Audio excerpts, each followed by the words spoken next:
Hi friends, welcome back. I'm Elaine and I'm living with autoimmune disease, and today I want to talk about methotrexate. It is a medication that is used to treat many different autoimmune diseases. Maybe you clicked on this video because you're about to start it. Maybe you clicked on this video because you have a loved one that's about to start it.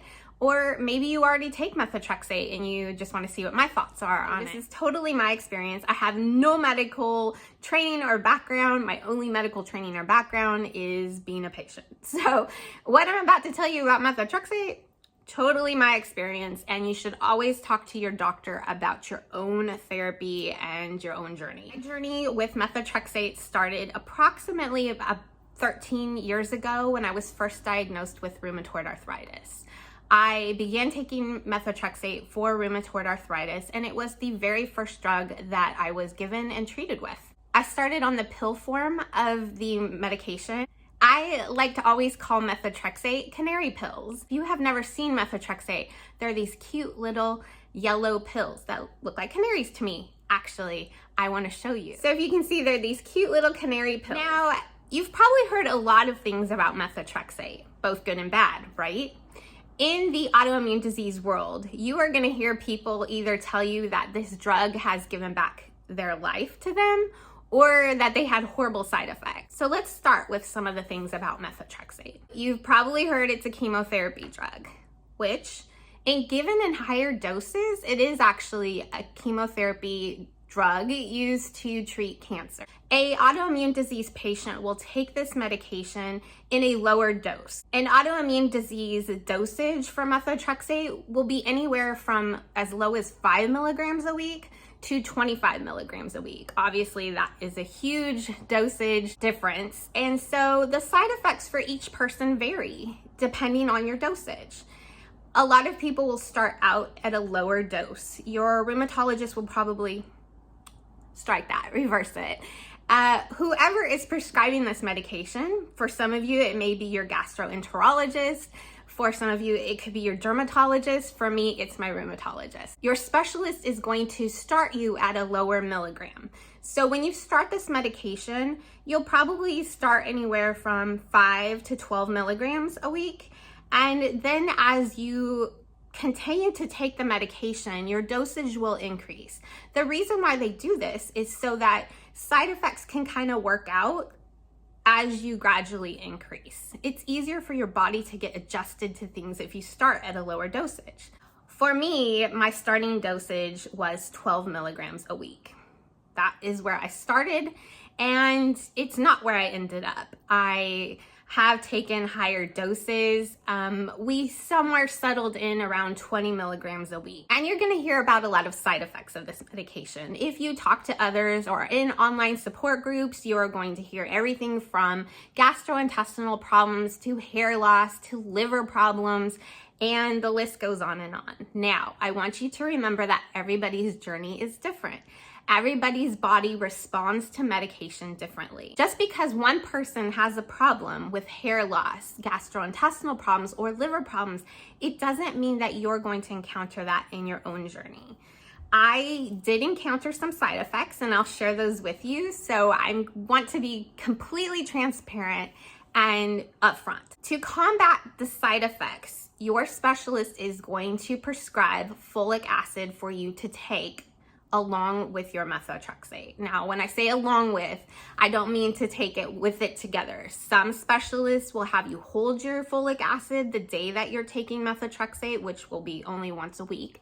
And some specialists will have you continue that even on the day that you take your methotrexate. That is something that you need to discuss with your specialist to find out if you are supposed to take your folic acid the day that you're taking your methotrexate. That folic acid dosage will be anywhere from 1 milligram to 5 milligrams. And given your side effects and how your body is responding, your specialist may up your milligrams of folic acid that you're taking daily. If you're having side effects, definitely speak with your specialist to let them know so they can help you with the folic acid, and that will help work out some of the side effects that you're encountering.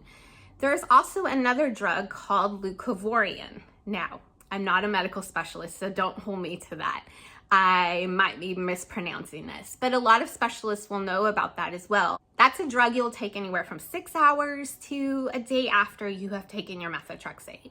It works to kind of work out some of those side effects that maybe like GI problems that you're experiencing. It's always helpful to give this drug a good try when you start out, because it's actually a good drug, and a lot of people will tell you that it has been beneficial to them in their journey. Methotrexate comes in 2 forms. I have actually been on both forms of methotrexate, so I can share my experience with both. They come in pills and it comes in an injection form. The injection comes in 2 forms. It can be a syringe that you draw up yourself from a vial, or it can be a auto-inject pen.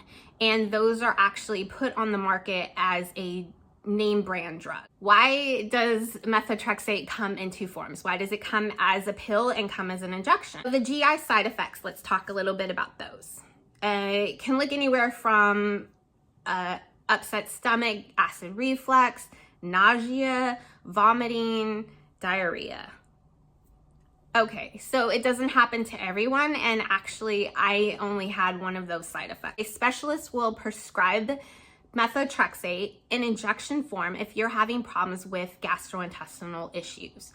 And as you know, if we inject something, it bypasses your GI system. So it's not going through your stomach and going through your digestive tract, giving you kind of grief that way. Injecting it so it clears all of that, and it should help with GI side effects. I would encourage you, if you're having problems with GI side effects, that you speak with your specialist so you can discuss the option of taking the medication in injection form. Some people do experience hair loss. It was nothing I ever experienced myself, and it actually helped me with hair loss because I have an overlap autoimmune disease that is kind of wreaking havoc on my hair, and inflammation itself kind of has a problem with that.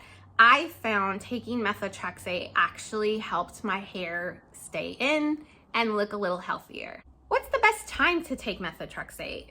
A lot of people ask this question when they're starting out because they're not sure if they should take it in the morning with their morning medications or take it at night. I preferred to take it at night. And the reason why is because if I took it at night, I could kind of sleep through some of those side effects that you will encounter. I prefer to take most of my medications, be it an injection of a biologic or pill like methotrexate, at night so that I can sleep through most of the side effects and get it done with. And by the time I wake up in the morning, I only have a couple more hours to deal with it. I always preferred to take my methotrexate on a Thursday or Friday. Reason being, I work full time and I needed to be cognizant and on my best game during my work week. I knew that if I took it on Monday, I might feel bad all week. And it does make you a little bit tired. You will feel fatigued. You do want to sleep a little bit more the next day or so. I found that taking it on a Thursday or Friday was the best for my life that fit in. And your specialist wants you to fit your medication into your life. Remember, medication is to help you succeed at living life, and it's a benefit to you. If you're a parent and you got things to do on the weekend, your kid is in sports, then maybe that doesn't work for you because you need to be cognizant and coherent on the weekends. I also prefer to take my methotrexate with food. I like to use it as a reward system. Now, is food a great reward? Probably not. Probably don't take my advice on this, but I say go for it if that makes you feel a little more happier to take your methotrexate. It's the same way that I use fun Band-Aids when I have to inject medications. And if you have to inject methotrexate, buy yourself some fun Band-Aids to put on after you inject. That's my experience with methotrexate. Those are my tips for you if you're beginning your journey or if you're starting this medication even though you've been a warrior for a while. And if you have any questions, please leave me a comment down below. I will answer it to the best of my abilities. But please remember that everybody's journey is different. My experience is different than somebody else's experience. And you'll hear good and bad with everything. Oh, one more thing I forgot to mention. It does take methotrexate about 3 months to work. So if you start methotrexate and you don't see instant results, don't get discouraged right away. Give it a good 3 months, give it a good try. And if it doesn't work in that 3 months, don't fret. There's always biologics you can add on. And for me, that's what we did. After 3 months, methotrexate was not bringing down inflammation levels in my blood, and I was not feeling better, so we added a biologic. Many times, methotrexate will be used with a biologic. But if you don't like methotrexate and it doesn't agree with you, don't fret as well. There's biologics you can take without methotrexate. I hope you found this helpful. If you are starting your journey, welcome. There's a great community of autoimmune disease warriors, and there's a lot of people out there that want to encourage you, and I want to encourage you. If you're looking for a community, I'd love to have you. Please feel free to subscribe. My adventure is both medical and fun.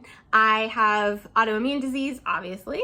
My autoimmune diseases are rheumatoid arthritis, systemic sclerosis or scleroderma, and lupus. So obviously methotrexate is used for all of those. And if you have any tips or tricks you would like to share with someone who's starting out on methotrexate, please leave it in the comments down below, because I'm sure there's things that I have forgotten in this video. Thank you for watching. I love having you here. And until my next adventure, go have yours.